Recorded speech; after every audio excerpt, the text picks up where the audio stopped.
నకపల్లిలో మహానాడు పోస్టర్ను హోంమంత్రి అనిత ఆవిష్కరించారు. నెల్లూరు జిల్లాలో మహానాడు నిర్వహించడానికి అన్ని ఏర్పాట్లు చేశామన్నారు. పొదుపు చర్యలో భాగంగా పీఎం నరేంద్ర మోడీ పిలుపు మేరకు మహానాడుని ఆన్లైన్లో నిర్వహిస్తున్నట్లు చెప్పారు.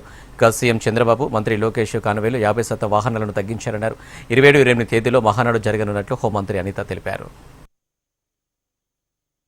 నా నియోజకవర్గంలో జరిగిన ఒక చిన్న సంఘటన బేస్ చేసుకొని నిన్న మొన్న వైఎస్ఆర్సీపీ వాళ్ళు ఎంత మేరకు దాన్ని ఏదో ఏదో చేద్దాము, ఏదో నన్ను తీసుకొచ్చి బదనాం చేసేద్దాము అన్న దృష్టిలో ఉన్నారు అంటే నిజంగా నాకు ఆ ఎంటైర్ తతంగం అంతా చూసి ఒక పక్క బాధ అనిపించింది, రెండో పక్క సిగ్గు అనిపించింది.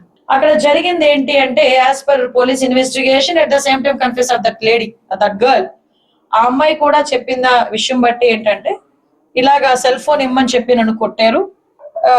సో కొట్టడం కూడా one of the assault. So దానికి మీరు కేసు ఫైల్ చేస్తున్నారు. దీనికి నెక్స్ట్ డే మార్నింగ్ వచ్చేసరికి ఒక 2 ప్రధానమైన పత్రికల్లో వాళ్ళు ఏమని రాశారండి, 11 ఏళ్ల దళిత బాలిక మీద సామూహిక అత్యాచారం. What type of non sense this is? అత్యాచారం ఎక్కడ జరిగింది? ఎవడు అత్యాచారం అని చెప్పడానికి? పోలీస్ ఏమైనా కన్ఫర్మ్ చేశారు అత్యాచారం జరిగిందని? లేకపోతే డాక్టర్లు ఏమైనా కన్ఫర్మ్ చేశారు అత్యాచారం జరిగిందని? లేకపోతే నా బిడ్డ మీద అత్యాచారం జరిగింది అని తల్లి ఏమైనా వచ్చి చెప్పిందా? తప్పు కదా, ఒక ఆడబిడ్డ కదా, మన ఇంట్లోనే ఆడపిల్లలు ఉన్నారు కదా, ఏ రకంగా మాట్లాడుతున్నారు? అది కట్ చేసి మళ్ళీ అగైన్ మార్నింగ్ లేచేసరికి అవన్నీ చూసి మా డిఎస్పీ గారు ఒక వాయిస్ వీడియో రికార్డింగ్ ఒకటి బయటకు తీసుకొచ్చారు, చెప్పారు ఇది జరిగింది.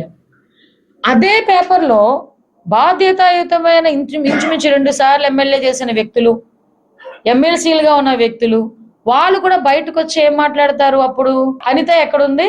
లైంగిక దాడికి ప్రయత్నించారు.